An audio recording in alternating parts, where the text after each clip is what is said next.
నీ ఇల్లు అవడానికి ఎదురు పెడితే కోప్పడిపోతాం. మరి నీ దేహాన్ని మరి అలా తప్పు పని చేస్తే మరి ఆయన కోప్పడ్డా?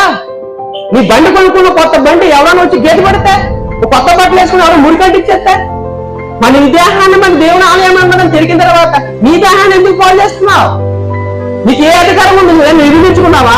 నువ్వేం తల్లి గర్భం తెచ్చుకున్నావా? మీ నాన్న తెచ్చారా? మీ అమ్మ తెచ్చిందా? ఎవరు తెచ్చారు?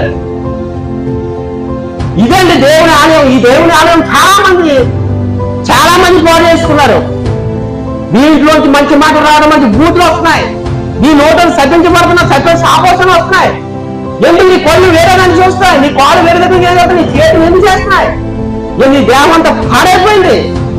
ఇది నీ కాదు, నీ విలువ పట్టి కొన్నవాడైనా స్వరక్తి విడిచి కొనుక్కున్న నిన్ను కొనుక్కున్న వస్తువు నీదైనప్పుడు మరి నిన్ను నన్ను కొనుక్కున్నాడు ఆయన. మరి ఆయన ఎవరికి అధికారం? దేవునికి ఉంటది. ఈ కట్టుకున్న ఆయన ఏం చేస్తున్నారంటే బయట వదిలేసారండి. చాలా బాధాకరం. కట్టారైనా తల్లి గర్భం నిర్మించాడు, నిర్మాణం చేసిన ఆయనకి అధికారం లేదు. ఆయన బయట పెట్టేసావు, డబ్బులు పెట్టుకుంటావు, ఆశలు పెట్టుకుంటావు, అంతస్తులు పెట్టుకుంటావు, నగలు పెట్టుకుంటావు, ఏదో పెట్టుకుంటే దేని మీద ఆశపడుతుంటావు, కానీ దేవుని చోటు లేదు.